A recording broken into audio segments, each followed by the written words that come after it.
महाराष्ट्र के गढ़चिरौली में एक ही परिवार के 5 लोगों की हत्या के मामले में साइलेंट किलर थेलियम के इस्तेमाल का सनसनीखेज मामला सामने आया है। ये वही थेलियम है जिसका इस्तेमाल करके कई तानाशाहों के मर्डर का प्रयास किया गया है। इसी थेलियम का इस्तेमाल कर एक पढ़ी लिखी टॉपर बहू ने 5 कत्लों की साजिश रच डाली। सभी मौतें अचानक बीमार होने पर 20 दिनों के अंदर अंदर हो गई। परिवार के 5 आदमियों की मौतें एक एक करके मल्टी ऑर्गन फेलियर की वजह से हो जाती हैं। महाराष्ट्र के गढ़चिरौली जिले में अहेरी तहसील में मौजूद एक गांव जिसका नाम है महागांव। इस गांव में रहने वाले एक परिवार के साथ एक रोज बहुत अजीब और भयानक घटना शुरू होती है। परिवार के लोग एक एक करके बीमार पड़ने लगते हैं। सबसे पहले परिवार का मुखिया और उसकी बीवी बीमार पड़ते हैं, फिर बेटी, फिर साली और उसके बाद एक बेटा। एक ऐसी बीमारी जिसमें पहले तो पूरे जिस्म में तेज दर्द होता है, उसके बाद धीरे धीरे होंठ काले पड़ने लगते हैं, जुबान अकड़ जाती है। लेकिन इस परिवार के साथ शुरू हुआ ये मनहूसी सिलसिला कभी रुकता ही नहीं, बल्कि हद तो तब हो जाती है जब एक एक करके पूरा परिवार इस बीमारी की चपेट में आ जाता है। सबसे पहले अस्पताल में परिवार के मुखिया की जान जाती है, फिर उसकी बीवी की और तब बाकी के लोगों की भी जाने जाने लगती हैं। इस तरह से महज 20 दिन के अंदर अंदर इनके परिवार में 5 मौतें हो जाती हैं। लेकिन यह बात बस इतनी ही अजीब नहीं थी। इसके अलावा इस परिवार की मदद के लिए जो लोग भी पहुंचते, या तो वो अस्पताल पहुंच जाते थे या फिर सीधे शमशान घाट पहुंच जाते थे, वो भी इसी बीमारी से बच नहीं पाते। वो भी हैरान थे क्योंकि इस बीमारी का शिकार वो भी बनने लगे थे। आखिरकार सवाल ये था कि यह किस वजह से इतनी मौतें हो रही हैं, इन मौतों के पीछे वजह क्या है। इस रहस्यमयी घटना की शुरुआत होती है 20 सितंबर को, जब शंकर कुंभारे नाम का व्यक्ति और उनकी पत्नी विजया की तबीयत खराब होती है। दोनों को सिर से लेकर पैर तक बहुत तेज दर्द होता है। दोनों को एक अहरी के ही अस्पताल में भर्ती कराया जाता है, लेकिन वहां भी शुरुआती इलाज के बाद कोई आराम महसूस नहीं होता, जिसके बाद उनको बड़े हॉस्पिटल में भर्ती कराया जाता है। आखिरकार नागपुर के नामी गामी अस्पताल में बीमारी के तीसरे दिन ही परिवार के मुखिया शंकर कुंभारे की जान चली जाती है। परिवार के लोग इस बात को लेकर काफी सदमे में आ जाते हैं। तभी यह सदमा खत्म हुआ ही नहीं था कि तीसरे दिन ही शंकर की पत्नी विजया की भी मौत हो जाती है। दोनों ने यानी 3 दिन के अंदर अंदर जान छोड़ दी। उसके बाद अब परिवार में 2 लोगों की मौत हो गई थी।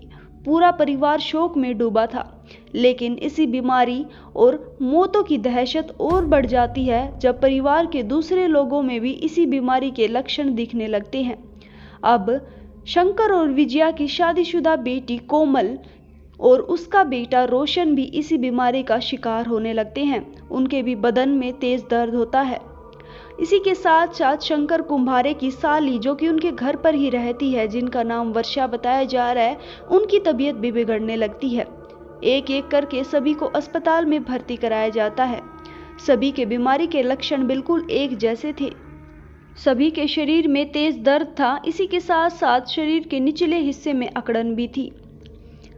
सभी के होठ काले पड़ जाते थे और जुबान भारी होने लगती थी। हालांकि शुरू में कुंभारे परिवार के साथ साथ डॉक्टरों को भी लगा कि यह मामला फूड पॉइजनिंग का है, लेकिन धीरे धीरे यह मामला उलझता गया। अलग अलग अस्पतालों में परिवार के अलग अलग लोगों का इलाज चल रहा था। हर कोई डॉक्टर अपना अलग डायग्नोज बना रहा था। कोई भी एक नतीजे पर नहीं पहुंच पा रहा था कि आखिरकार 2 मौतें और इतने लोग बीमार किस वजह से हैं।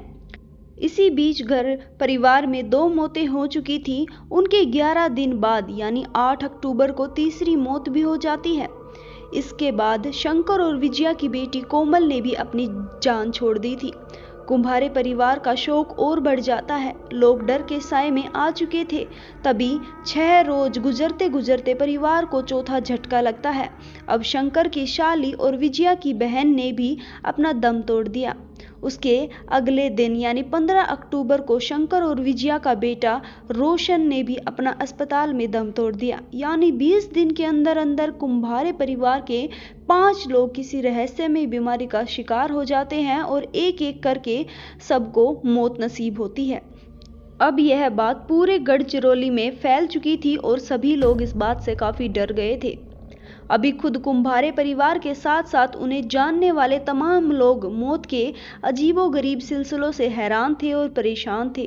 कुंभारे परिवार को लेकर और भी चौंका देने वाली जानकारियां निकलकर सामने आती हैं। पता चलता है कि कुंभारे परिवार का सबसे बड़ा बेटा सागर, जो कि दिल्ली में रहकर काम करता था, वो भी बीमार है और उसी को इसी बीमारी के लक्षण बताए जा रहे हैं जैसे कि परिवार के दूसरों लोगों को थे, यानी पूरे बदन में तेज दर्द होना, होठों का काला पड़ना और जुबान में भारीपन होना। असल में अपने माता पिता की मौत की खबर सुनने पर सागर दिल्ली से अपने घर आया था। वहां माता पिता के अंतिम संस्कार और क्रिया में भाग लेकर वह वापस दिल्ली चला गया था। कुछ इतने दिनों बाद दिल्ली रहते ही उसकी तबीयत खराब होने लगती है और उसे दिल्ली के एक अस्पताल में भर्ती कराया जाता है। दिल्ली से आई सागर की तबीयत खराब होने की खबर और भी हैरान कर देने वाली थी। इसी बीच उन्हें पता चलता है कि शंकर और विजया की तबीयत बिगड़ने के बाद जो ड्राइवर अपनी कार में दोनों को अहेरी के अस्पताल में लेकर गया था, उस ड्राइवर की भी तबीयत खराब हो गई है और उसको एक प्राइवेट अस्पताल में भर्ती कराया गया है। ठीक इसी तरह अपनी बीमारी रिश्तेदारों, मदद करने वालों के आसपास भी फैलती गई। एक के बाद एक लोग उनके घर में जो भी आता वह बीमार होकर ही जाता था। सबको एक ही लक्षण दिखाई दे रहे थे, यानी कि देखा जाए तो जिस बीमारी से कुंभारे परिवार के 5 लोगों की जानें चली गई थी, उसी बीमारी का शिकार बनकर परिवार के 2 और लोग और अन्य एक ड्राइवर भी अस्पताल में अब भर्ती थे। इन सभी के बीच में एक हैरान कर देने वाली बात यह थी कि कुंभारे परिवार के वही लोग बीमार पड़ रहे थे या फिर मर रहे थे जो गढ़चिरौली में रहते थे या फिर वहां पर वह कभी भी आए थे। परिवार के ऐसे सदस्य जो गढ़चिरौली से बाहर थे और कभी भी उनके घर पर नहीं आए थे, इन मौतों के सिलसिलों के बीच में उनको इस बात की बीमारी का कोई भी असर नहीं हो रहा था, यानी कि गढ़चिरौली के उस मकान में या कुंभारे परिवार में कुछ तो ऐसा जरूर हुआ था जो लोगों को बीमार कर रहा था। एक साथ एक ही परिवार के 5 लोगों की मौत कोई मामूली बात नहीं होती है, वो भी तब जब परिवार में किसी को कोई पुरानी बीमारी ना हो, यानी कि पूरा का पूरा परिवार स्वस्थ था। जाहिर है कि एक परिवार में एक एक करके हुई इन मौतों को ना सिर्फ महागांव में बल्कि आसपास के पूरे इलाके में सनसनी फैला दी थी। इन मौतों को लेकर चर्चाओं में बाजार गर्म हो चुका था। सब लोग इसी के बारे में बातचीत कर रहे थे। कुछ लोगों का कहना था कि इसके पीछे काला जादू यानी अंधविश्वास भी हो सकता है। इन मौतों से गढ़चिरौली पुलिस के भी कान खड़े हो गए।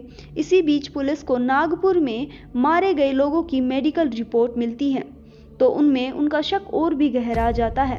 असल में डॉक्टरों की मौत की वजह साफ साफ समझ आ नहीं रही थी, लेकिन मेडिकल रिपोर्ट की माने तो सबकी मौत मल्टीपल ऑर्गन फेलियर की वजह से हो रही थी, यानी कि एक साथ शरीर के अनेक अंग फेल हो गए या फिर काम करना बंद कर जाते थे। लेकिन एकाएक इतने लोगों के साथ अचानक से एक साथ नहीं होता, वो भी एक ही परिवार के लोगों के साथ। लिहाजा पुलिस ने इस मामले में जांच शुरू कर दी। जैसे ही जांच शुरू होती है तो पुलिस उस घर में जाती है जहां से इन मौतों का सिलसिला शुरू होता है। सबसे बातचीत करने के बाद पुलिस को पहला शक परिवार की बड़ी बहू संघमित्रा के ऊपर जाता है। यह लाजमी भी था क्योंकि कुंभारे परिवार के सभी लोग एक एक करके बीमार हो रहे थे और मारे जा रहे थे, लेकिन संघमित्रा की तबीयत को कुछ नहीं हुआ। यहाँ तक कि उसकी बॉडी लैंग्वेज में भी कोई ज़्यादा गम वाली बातें निकलकर सामने नहीं आती हैं। ऐसे में पुलिस ने रोशन की पत्नी और कुंभारे परिवार की बड़ी बहू संघमित्रा को पूछताछ के लिए पुलिस स्टेशन में बुला लिया जाता है। संघमित्रा ने पहले पुलिस को धोखा देने की कोशिश की, लेकिन सबकी बीमारी और अपनी तंदुरुस्ती के सवाल पर वह उलझ जाती है। अपने ससुराल वालों की मौतों के पीछे अपना हाथ होने की बात वह मान लेती है, लेकिन यह भी काफी चौंका देने वाला था कि इस साजिश में वह अकेली नहीं थी। उसने एक और महिला का साथ लिया था। वह महिला कोई और नहीं, उसकी मामी थी जिसका नाम रोजा बताया जा रहा है। लेकिन अब सवाल ये है कि आखिरकार संघमित्रा और उसकी मामी रोजा ने कुंभारे परिवार की ऐसी हालत क्यों की? आखिरकार ऐसी क्या दुश्मनी थी कुंभारे परिवार से जिसको पूरा करने के लिए संघमित्रा ने और उसकी मामी ने मिलकर उनको रास्ते से हटाना ही ठीक समझा, वो भी इतने भयानक तरीके से। गढ़चिरौली पुलिस अब संघमित्रा के साथ साथ रोजा को भी पुलिस हिरासत में ले लेती है। पकड़े जाने पर दोनों खुद को बेकसूर साबित बता रहे थे और एक दूसरे को दोषी बता रहे थे, लेकिन पुलिस की पूछताछ में जल्द ही कत्ल के पीछे दोनों अपनी अपनी मोटिव निकालकर सामने रख देते हैं। सबसे पहले बहू संघमित्रा से पूछताछ करने पर पता चलता है कि उसने कुंभारे परिवार के बड़े बेटे रोशन से अपने घर वालों की मर्जी के खिलाफ जाकर लव मैरिज की थी। संघमित्रा की शादी से उसके माता पिता इतने दुखी हो गए कि उन्होंने खुदकुशी कर ली। लेकिन इधर शादी के बाद संघमित्रा के ससुराल में रोशन और उसके परिवार वाले उसको परेशान करने लगे, उसे ताना देने लगे और रोजाना उसके साथ बदसलूकी का व्यवहार किया जाता था। उससे गुस्से में बात की जाती थी और ना ही उससे ढंग से खाना पानी भी दिया जाता था। इस बात से बहू के मन में नफरत पैदा हो गई, क्योंकि एक लड़की ने लव मैरिज करनी चाही और उसके माँ बाप ने सदमे में आकर आत्महत्या कर ली और उसी परिवार के लोगों ने आखिरकार उस बहू के साथ इतना बुरा व्यवहार किया, उसी पर जुल्म ढाने लगे। इस बात का बदला वह इस परिवार से लेना चाहती थी। दूसरी ओर मामी रोजा के बारे में बात करें तो उसका परिवार के साथ एक जमीनी झगड़ा चल रहा था। महागांव में ही एक जमीन पर वह हिस्से पर अपना काबू पाना चाहती थी, लेकिन कुंभारे परिवार उसके बीच में आ रहा था। दोनों ने जब एक दूसरे से कुंभारे परिवार को लेकर अपने मन में नफरत पाल ली तो दोनों ने मिलकर पूरे परिवार को अपने रास्ते से हटाने के लिए सोचा। लेकिन अब जरा संघमित्रा के बारे में भी बात कर लेते हैं। यह एग्रीकल्चर साइंस में टॉपर थी। इसे आर्सेनिक और थैलियम के इस्तेमाल से किए गए कत्लेआम के बारे में सब पता था। दरअसल बता दें कि यह साइंस स्ट्रीम में टॉपर थी और इसी वजह से कई तरह के कीटनाशक, जहर वगैरह के बारे में इसको अच्छी जानकारी थी। उसी से पता है कि ऑर्गेनिक और थैलियम जैसी हैवी मेंटल साइंस को बीमार कर देने के साथ साथ मौत के मुंह भी पहुंचा देता है। दरअसल बता दें कि यह ऐसा पदार्थ है जिससे ना तो खाने का टेस्ट बदलता है, ना ही यह खाने में कोई रंग छेड़ता है। यानी अगर इसको खाने में मिलाकर दिया जाए तो आगे वाले को नहीं पता चलता कि उसको जहर दिया गया है। बस इसी बात का फायदा उठाकर संघमित्रा ने परिवार के खाने में रोजाना यह जहर मिलाना शुरू कर दिया, जिससे परिवार के लोग बीमार होना शुरू हो जाते हैं। और जो लोग भी कुंभारे परिवार की मदद के लिए उनके घर पहुंचते, उन्हें वह वही जहर मिला हुआ खाना देती और पानी के साथ भी वह इसको मिलाने लगी थी। फिलहाल पुलिस ने दोनों को गिरफ्तार करने के साथ साथ रोजा के पति प्रमोद को भी हिरासत में ले लिया है। उसकी भूमिका की भी जांच कर रही है। पुलिस की माने तो कुछ रोज पहले ही प्रमोद की बीमारी का बहाना कर अस्पताल में भी लाया गया था। ऐसे में उसे शक है कि प्रमोद को भी उसके घर में रची जा रही साजिश की पूरी खबर थी, लेकिन प्रमोद ने इस साजिश में सक्रिय होकर उन दोनों का साथ दिया है और परिवार की हत्या में इनका हाथ हो सकता है। फिलहाल पुलिस इस बात की जांच करने में लगी हुई है।